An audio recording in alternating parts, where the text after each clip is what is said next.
Et bienvenue à tous, je suis heureux de vous retrouver pour cette nouvelle vidéo des jeudis de la maison Béthanie.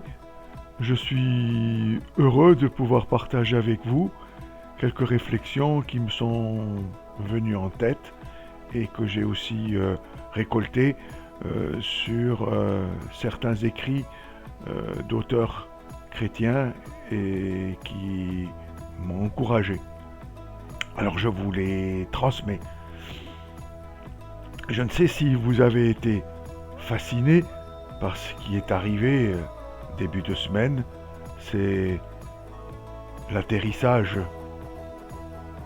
sur Mars du robot Perseverance envoyé par la NASA.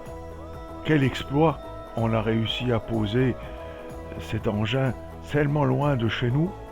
Et on a pu en plus entendre pour la première fois le vent martien. C'est magnifique. Et ça m'a fait réfléchir. Surtout parce que le but de ce robot Persévérance, c'est d'essayer de trouver des traces de vie éventuellement ou de voir si la vie a été un jour possible sur Mars. C'est vraiment une constante de l'homme de croire qu'il y a une vie ailleurs. C'est impressionnant. Et c'est vrai que on déploie des instruments extraordinaires pour essayer de trouver une vie ailleurs.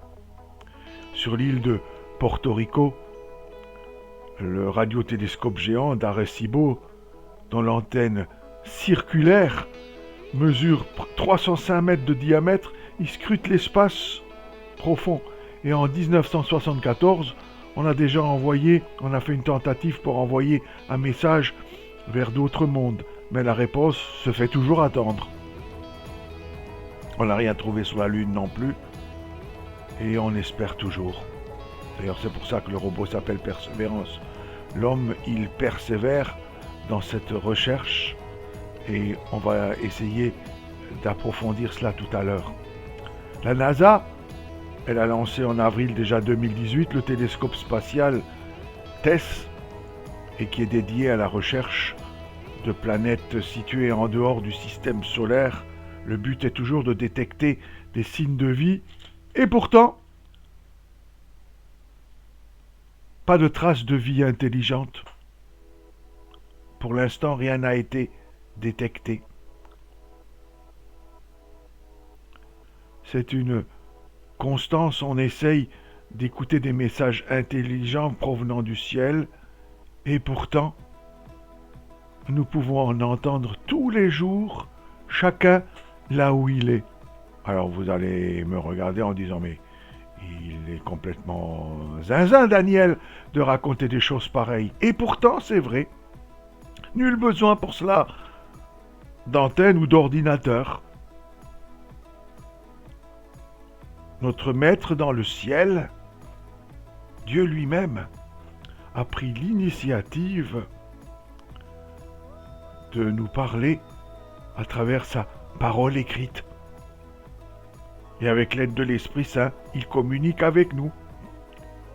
Et oui, nous pouvons avoir une communication avec un autre monde, le monde parfait, le monde de Dieu, sans aucun problème, chaque jour, dans votre cuisine, dans votre bureau, dans votre salon.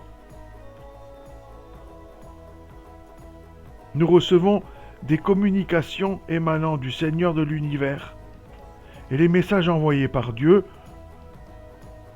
nous font toujours mieux connaître le Seigneur Jésus et son plan d'amour pour nous sur la terre, puisque Jésus est venu de ce monde pour venir au milieu de nous. Un message extraordinaire venu d'un autre monde. Et ce message, très peu de gens veulent l'entendre. On attend avec persévérance de retrouver des choses ailleurs, alors que l'ailleurs est déjà venu vers nous en Jésus. Le psalmiste dit « Fais-moi entendre dès le matin ta bonté, car en moi j'ai mis ma confiance. Fais-moi connaître le chemin où j'ai à marcher, car c'est à toi que j'élève mon âme. Dieu veut nous parler chaque jour. Mais imaginons un instant quelle fiévreuse interrogation soulèverait la réception d'un bruit pouvant cacher un langage venant d'ailleurs.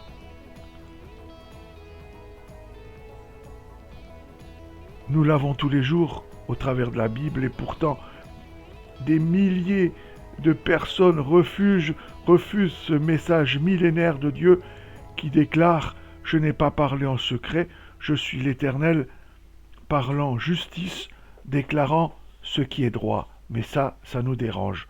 On voudrait ne pas entendre ce mot et je vous déclare ce qui est droit. L'homme a son idée là-dessus. Et c'est vrai que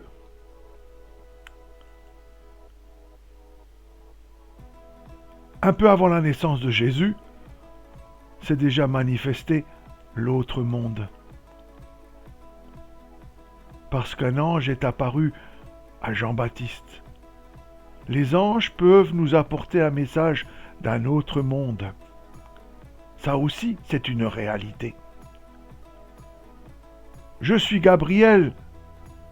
Je me tiens en présence de Dieu et j'ai été envoyé pour te parler et pour apporter cette bonne nouvelle. Un ange a dit cela à un homme, au père de Jean-Baptiste. Un être surnaturel venant d'un autre monde a dit cela. Le simple fait d'y penser devrait changer radicalement nos vies. Il nous faudrait persévérer, comme s'appelle le mot, le robot sur Mars. Il nous faudrait persévérer à écouter. Parce que Dieu parle. Et il envoie même parfois ses anges, ses serviteurs nous parler. Ils viennent d'un autre monde pour se révéler à nous. Nous savons que les anges ne doivent pas être adorés, qu'on ne doit pas en faire tout un plat, pas faire une fixation sur eux. Cependant, ils nous apportent un aperçu du royaume de la lumière éternelle.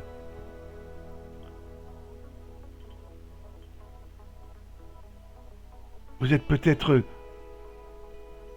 dans une période sombre, difficile, et avec le Covid on peut, déjà, hélas. Et vous traversez donc un moment inquiétant en ce moment. Pensez avec moi un instant que Dieu pourrait s'occuper de vous au travers du ministère des anges. Les anges, ils ont un nom. Les anges, ce ne sont pas de gros bébés avec des visages bizarroïdes. Ce ne sont pas des robots sans nom. Ils sont une personnalité. Ils ont un nom et ils travaillent dans la dimension spirituelle sous le commandement du Dieu Tout-Puissant. Ils se tiennent continuellement en présence de Dieu. Gabriel a dit à Zacharie qu'il se tenait en présence de Dieu. Ces créatures puissantes, extraordinaires, attendent d'obéir à tous les commandements de Dieu. Moi aussi, je devrais me tenir en sa présence tous les jours aussi. Je devrais écouter son commandement et obéir à tous ses désirs. Les anges, ce sont des messagers de Dieu. Ils sont souvent apparus dans la Bible avec un message direct de Dieu lui-même. Ils ont souvent commencé leur message par « Je vous apporte de bonnes nouvelles ». Oui, ces créatures extraordinaires qui viennent de cet autre monde ne sont pas là pour nous apporter de mauvaises nouvelles, mais pour nous apporter de bonnes nouvelles. Rappelez-vous Jacob. Jacob y dormait sur un rocher dur quand il rêva d'un escalier qui allait de la terre au ciel. Et les anges y montaient et descendaient continuellement, passant d'un autre monde à un autre monde. Les anges apportent continuellement des réponses miraculeuses à la prière dans ce monde, depuis le trône de Dieu.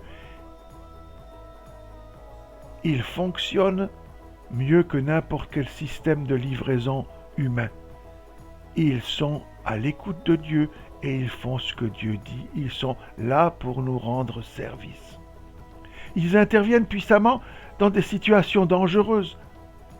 La preuve, dans 2 Rois 19, versets 35 et suivants, vous pouvez le relire chez vous.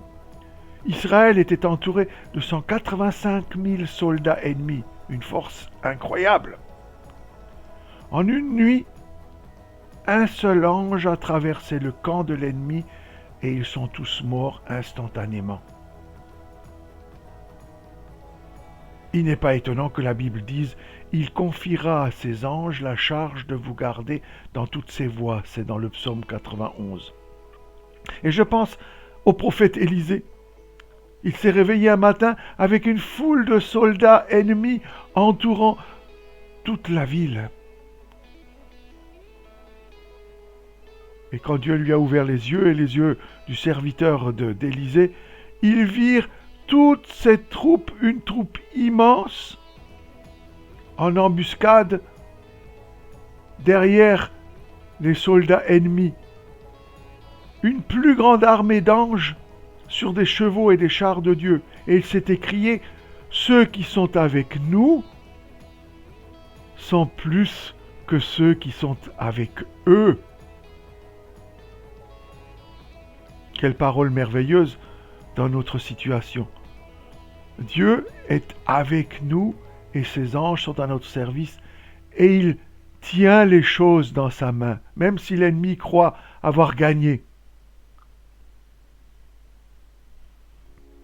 Les anges, ils adorent Dieu sans fin, jour et nuit. Les anges s'inclinent humblement par centaines de millions autour de Dieu, le Père, et de Jésus-Christ. C'est dans Apocalypse 5, verset 11. Ils chantent, ils adorent, ils louent et se réjouissent continuellement de sa gloire impressionnante. C'est exactement ce que je devrais faire. Je devrais offrir le sacrifice de la louange continuellement. Quand le monde naturel semble sombre, je devrais lever la tête et me joindre à leur adoration continuelle du Dieu Tout-Puissant. Mes amis, ne vous sentez plus jamais seuls, ne vous sentez plus jamais maîtrisés, esclaves, emprisonnés. Ne pensez plus jamais que les choses sont impossibles. Même face au Covid. Souvenez-vous que les forces de Dieu vous gardent, combattent pour vous, vous apportent de bonnes nouvelles et adorent à vos côtés. Alors lorsque vous vous sentez dépassé, rappelez-vous le visiteur céleste qui est apparu au père de Jean-Baptiste et qui a dit ces mots « Je suis Gabriel, je me tiens devant Dieu pour le servir. » Et il dit encore « Dieu a entendu ta prière fervente. » Et voilà pourquoi je suis là.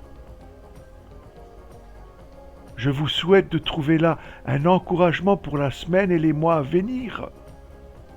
Sachez que votre prière est entendue au ciel et que Dieu agira soit au travers de sa parole pour vous encourager, soit au travers d'un ange qui agira mystérieusement pour vous. Je vous quitte en vous souhaitant que la grâce et la paix de Dieu vous accompagnent. Oui, au ciel on vous entend. Je vous embrasse et je vous dis à bientôt. Allez dans la paix de Dieu. Vous êtes important pour Dieu. Ne l'oubliez jamais.